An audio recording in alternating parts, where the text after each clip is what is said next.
Okay, gentlemen, this is Hop 31. 2 weeks to graduation. Top Gun trophy's still up for grabs, so every point counts.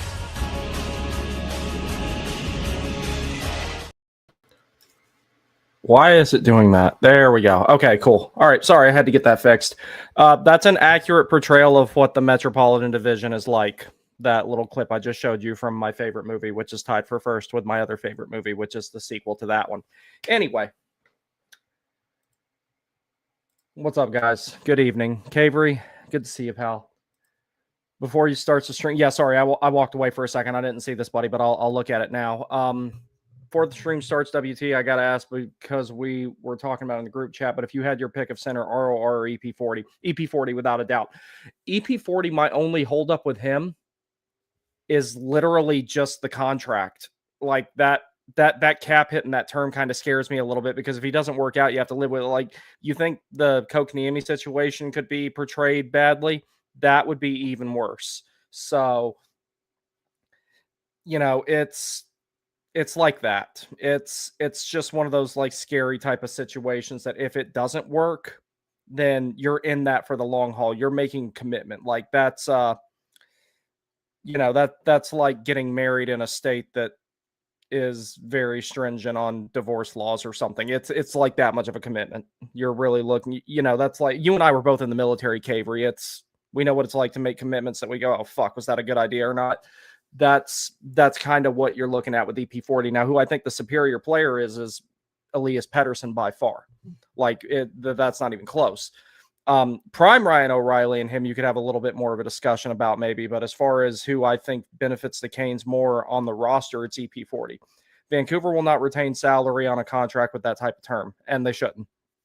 Ryan O'Reilly's a stopgap, but like, is he enough to get it done? Like, you know, one of the other guys in our chat was talking about.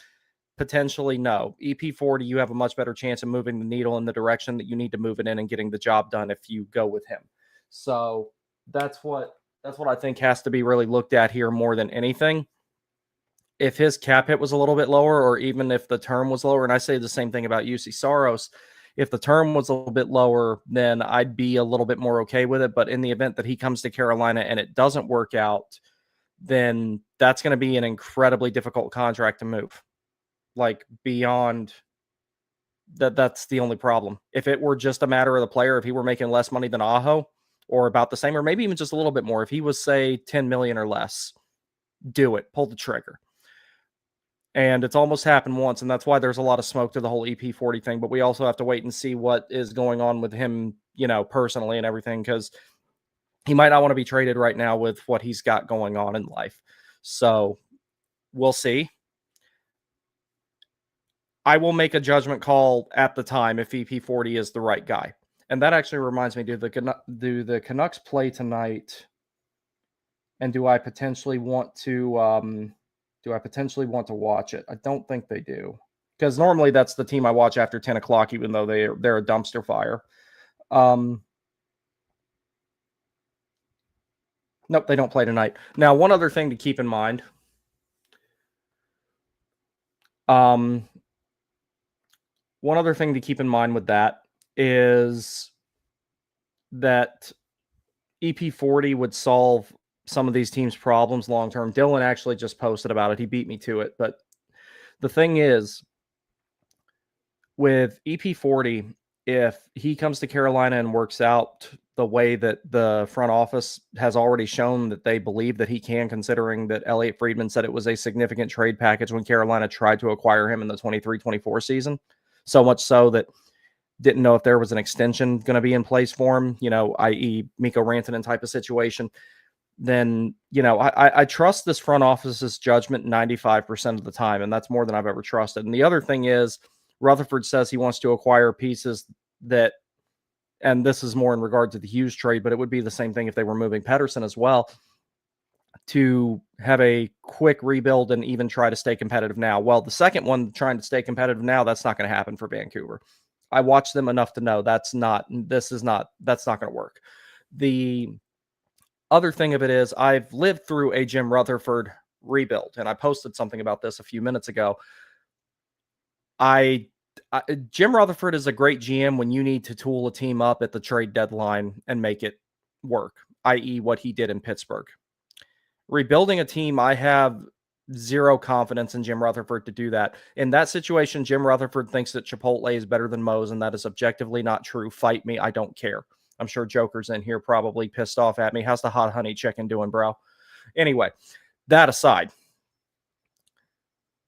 I think that if Carolina were to acquire him, I'd be okay with it. I'd be happy about it. And as far as like pieces that you could acquire that would make it work, he's near the top of the list. And like I said, the only holdup's the contract. I would have already been all in on getting Saros if he wasn't signed until he was 38.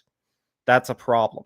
And, you know, we've already seen Freddie's game appears to have regressed, and he's 35, I believe, 36. I don't remember off the top of my head, but somewhere around the same age.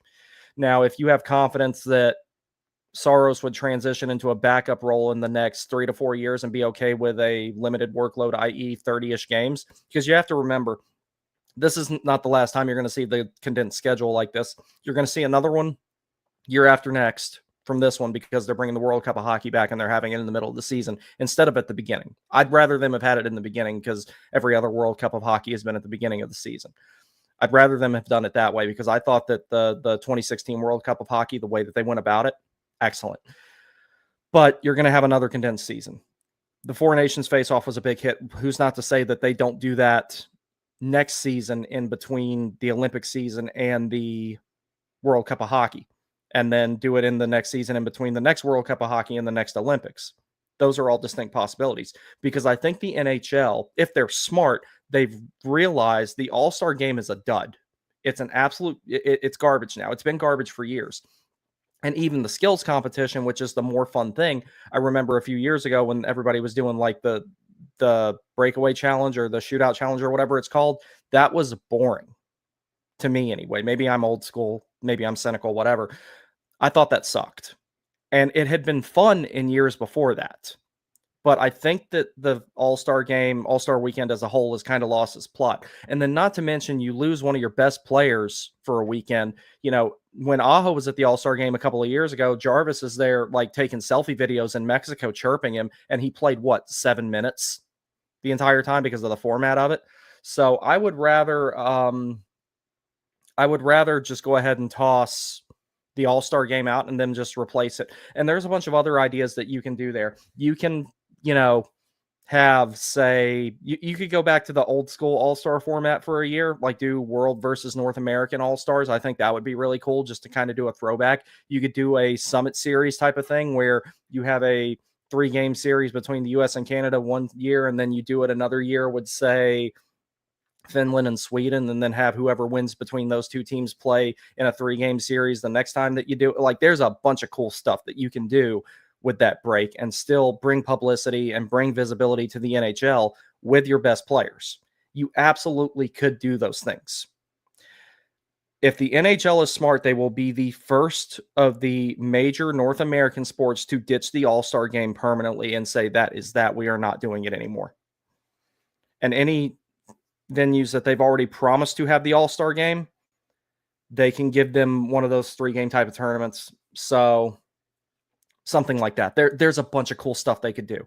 But the first thing they need to do is get rid of the All-Star game and clear the table because it sucks now. I'm sorry, but it does. It's garbage. And even when I was a kid, I didn't like it that much. Like I wanted to go to the All-Star game when they had it in Raleigh, but I was in the Navy already at that point, so I couldn't come home for it. And I was only going to go just to say I went to the one that was held in the Canes Barn, which at the time was called RBC Center. So that's the only thing about it. I think that if they're smart, they will be the first one to pivot from it and not do something stupid like the NBA in-season tournament. I mean, granted, I think everything the NBA does is stupid, and I'm not a big basketball guy to begin with. If I'm going to watch basketball, I'll watch college ball. But I think that getting away from that is one of the best decisions the NHL could make. Anyway, let me get back here and get to more of these. I like the Top Gun clip. Yeah, it's by far my favorite movie, if you can't tell, between the NSAWC TF-16 and the F-14A right here that's in a 4x4x4 loadout, which,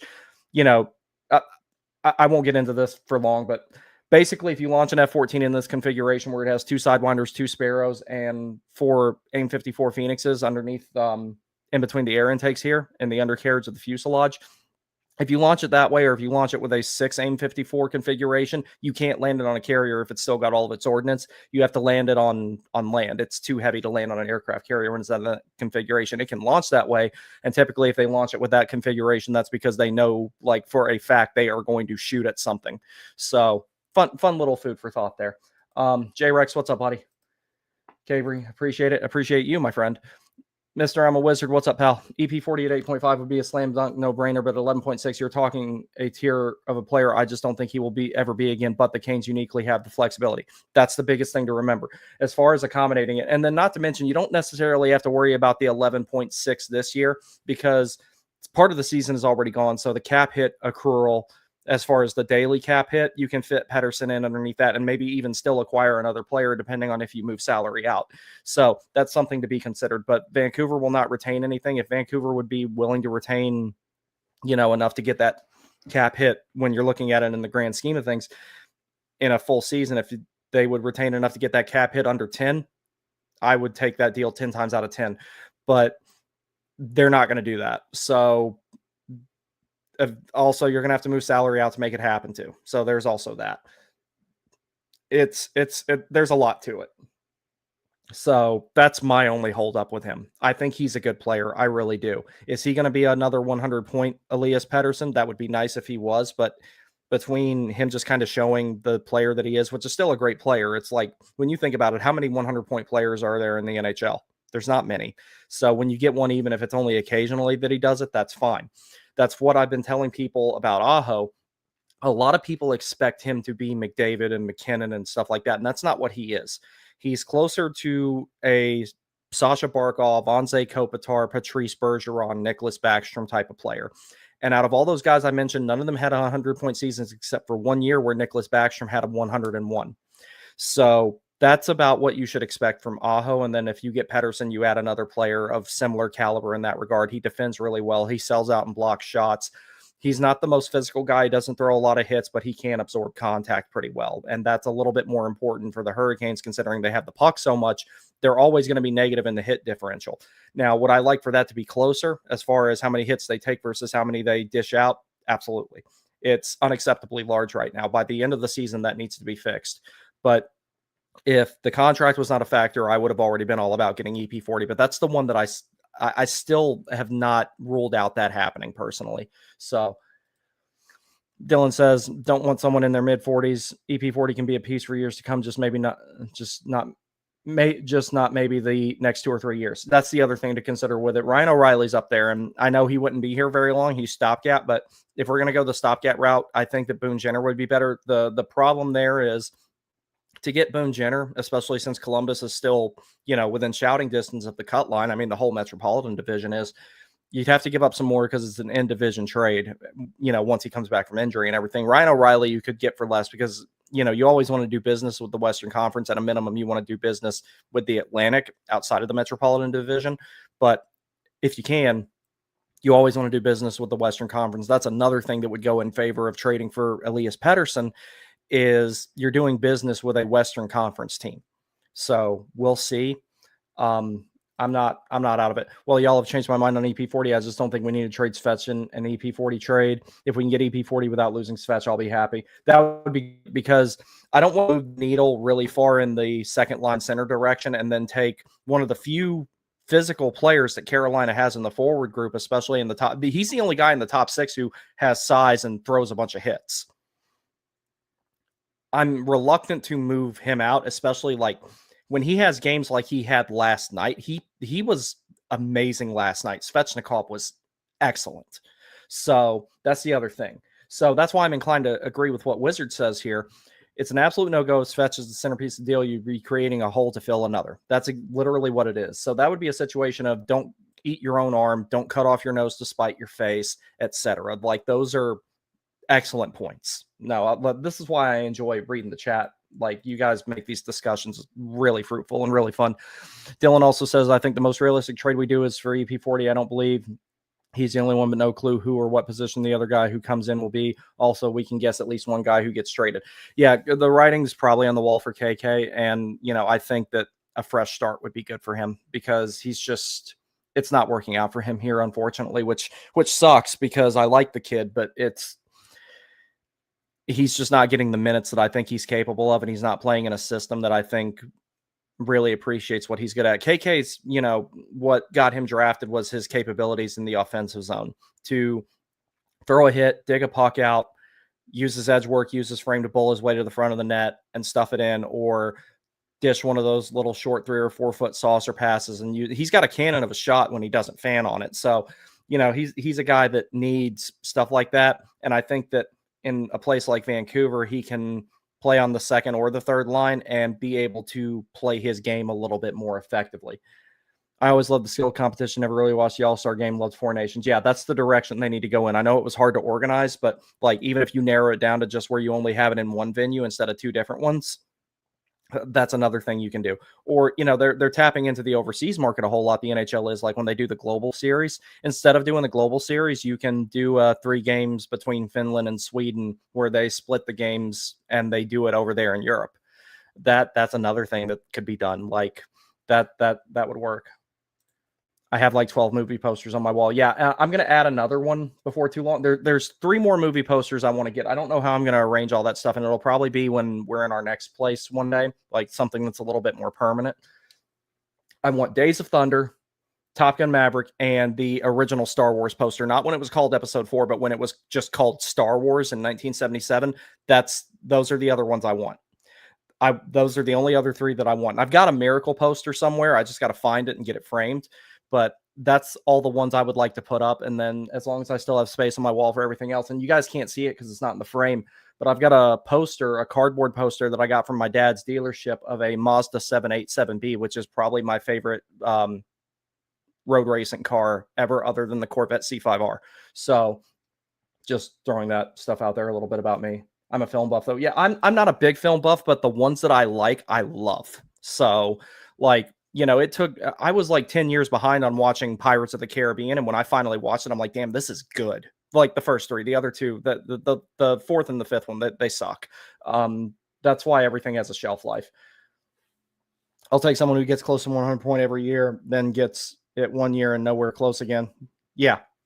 That's why I like Aho. He's consistent. If EP40 was just Aho number 2, then that's enough to take this team to the level we need. Yeah, and that's essentially what he would be. And that's part of the reason I talk about Robert Thomas so much, is I feel like as far as players who are clones of Sebastian Aho, the 2 closest in this league, I'll say 3. Rope Hintz, Robert Thomas, and Nico Hischier. That's the 3 players that you have that are closest to identical with Aho. So, damn, there's a lot of y'all in here tonight.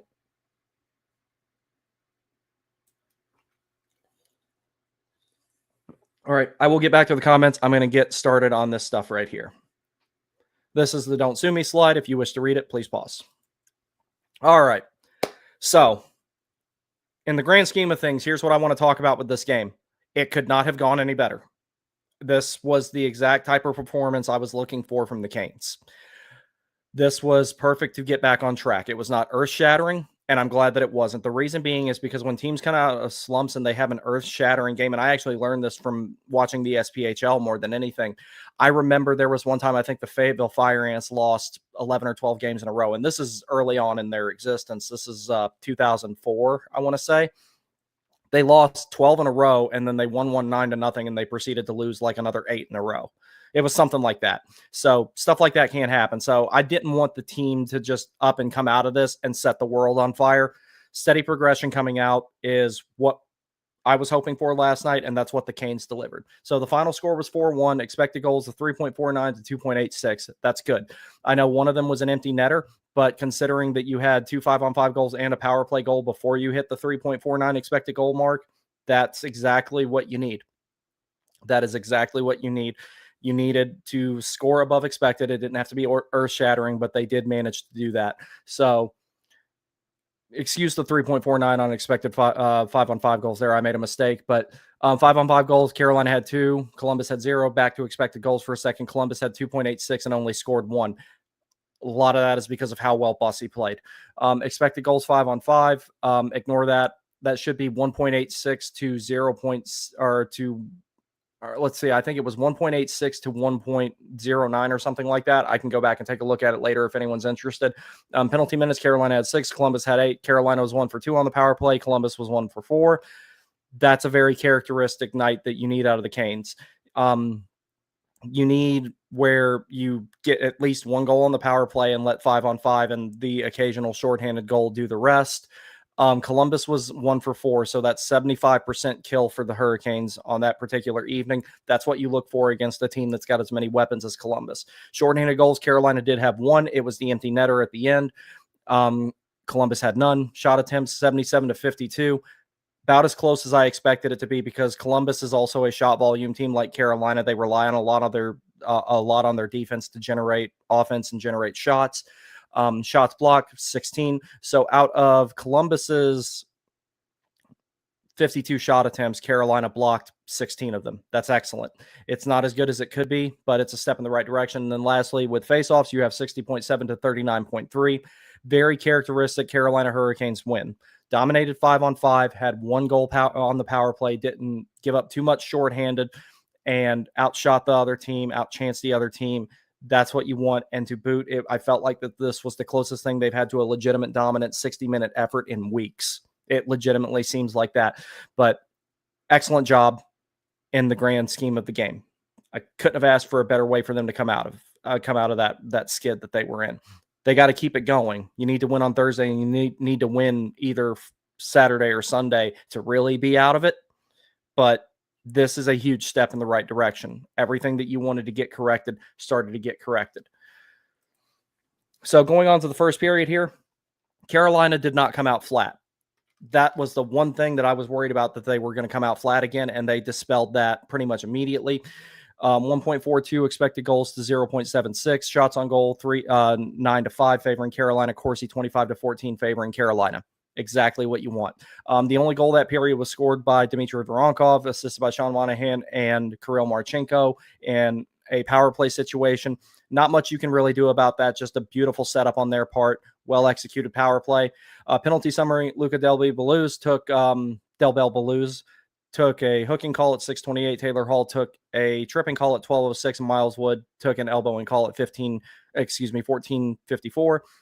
The penalty that Taylor Hall took was the one that ultimately resulted in the only goal of the period, which was the aforementioned one on the power play.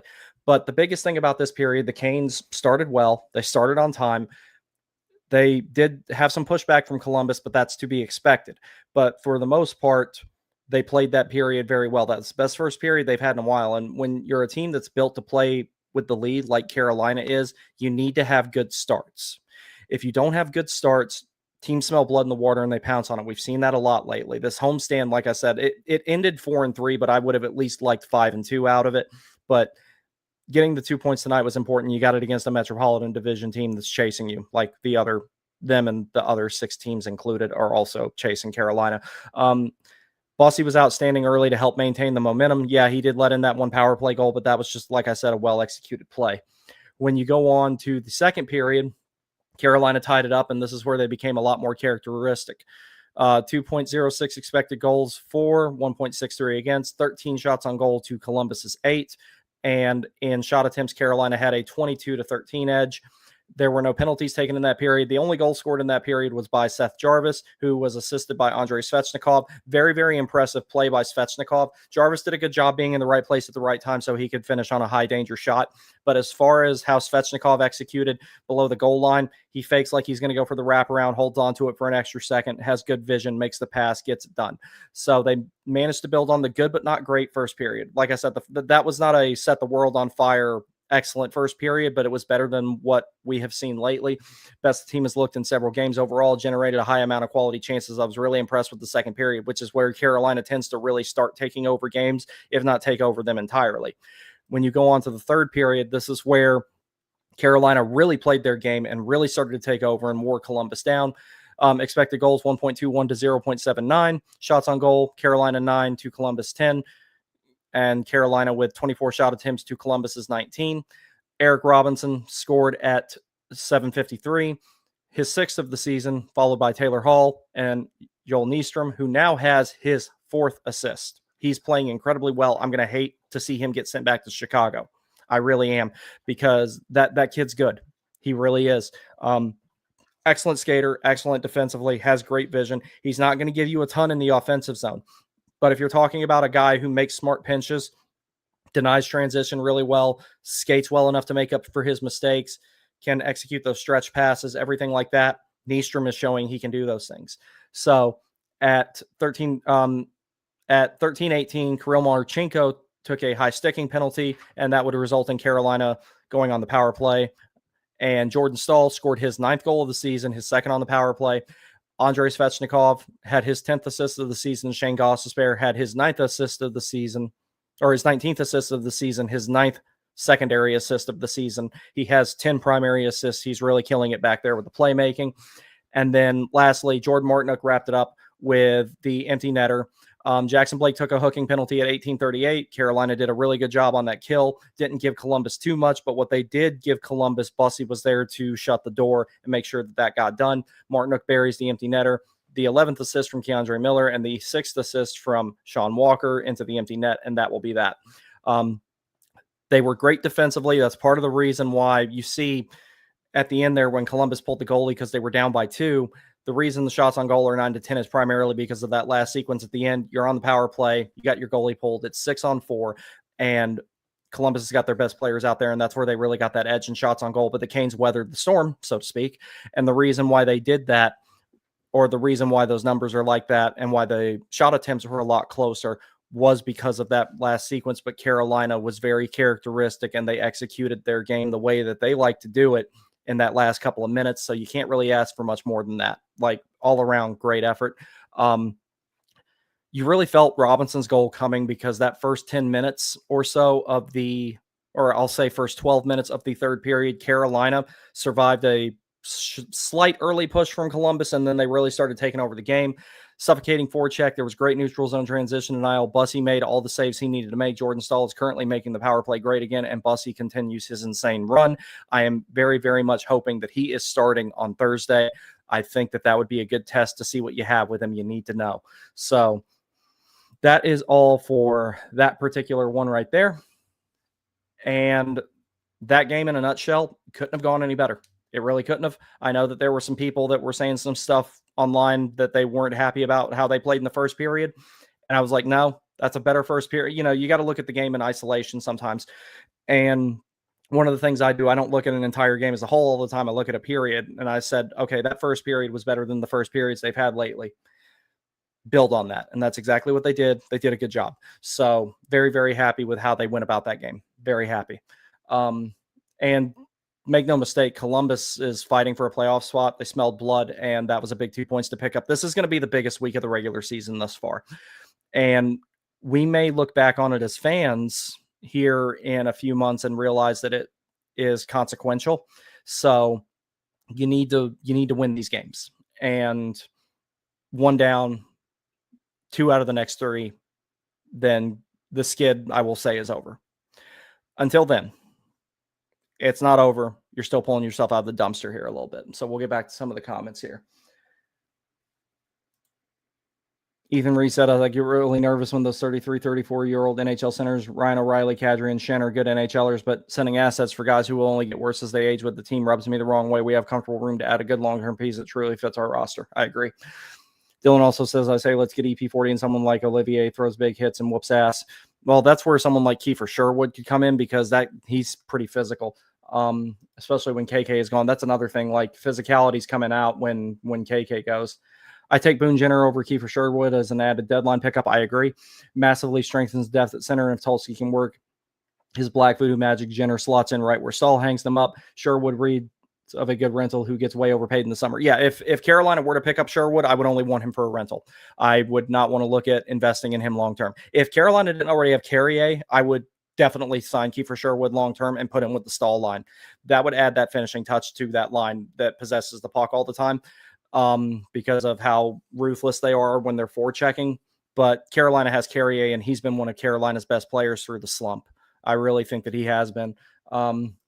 Colby McLean, what's up, buddy? It sounds like Rutherford is about to drop the hammer. I couldn't help myself. It's such a great movie. Dylan says, I have a movie poster from the same year as Days of Thunders. It's Teenage Mutant Ninja Turtles. Oh, that's cool.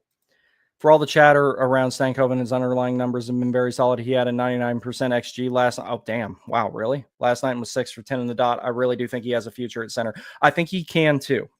I just would like to put him in a position where he has more favorable matchups. And if he's centering Hall and Robinson, he can learn the position in a lower stress environment and then maybe be elevated to that later. I think that that's what would be better for him personally.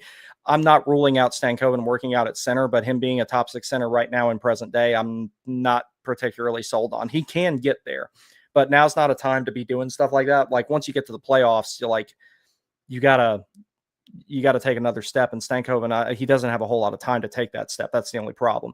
So if you have somebody else slotted in that second line center, let's say Robert Thomas, and he's playing with Ehlers and Blake, you put Stankoven with Hall and Robinson. Or if you want to put Jankowski with Hall and Robinson, because I thought that line played pretty well last night, then you put Stankoven back on the wing potentially. Like there's a bunch of different things you could do there. There really is.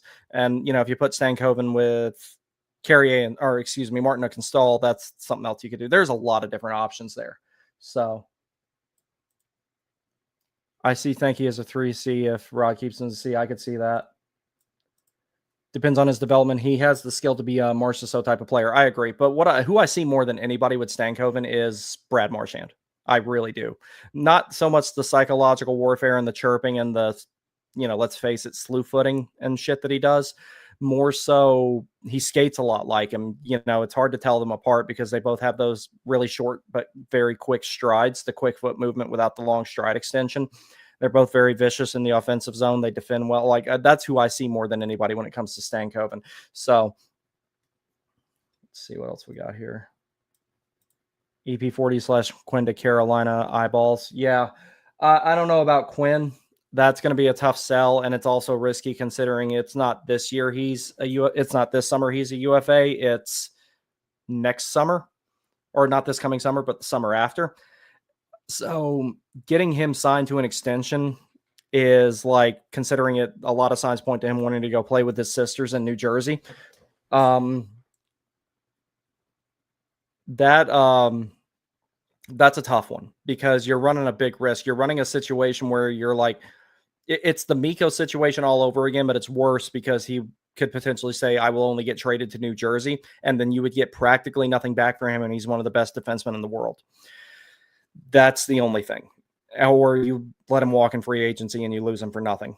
Like, both of those are very, very risky. So Dylan says, well, Rod moved Jank to the second line and moved Stank down last game, and could be why those numbers are better. Yeah, that's true. Stanky 4C is a no-brainer for now. Hall and Robbie have good offensive capability, but also add physicality and some safety net forcing it. Seems like fuss at the NHL level. I agree. Yes, Marchand for sure, but as a center, worth noting, Marchand didn't really break out as a player till like age 26. We could see a slow burn of development. He's a playoff riser, though. That's what this team needs more than anything, is guys who really perform well in the playoffs and everything like that. All right, everybody. Well, I'm going to call it a night. I will be on here tomorrow. I will be doing Landfall Hour in the evening. Damage Report will probably wait until Friday at some point. And I will also do Landfall Hour for the weekend set on Friday as well. That's my plan, is to do 2 streams on Friday. You won't see me on Saturday or Sunday. Monday night, however, if you guys don't follow Derek Dunn, I believe his handle is Suitable Alias. Him and I, he's a Flyers fan. He's become a good buddy of mine online. Him and I will be doing a show together on Monday to talk about the back-to-back set between the Hurricanes and the Flyers that's coming up this weekend. So you guys go have fun. Enjoy your night. I will see you for Landfall Hour tomorrow night, probably around 5 o'clock. So I'm going to go try and fight through the hunger because I'm fasting again. So it's going to be rough, but I did 51 hours yesterday, and I skated twice, and I lived off of a honey stinger waffle and a cup of coffee and a bunch of sparkling water. So I can do a 48 pretty easily. So y'all take care. I will see you next time.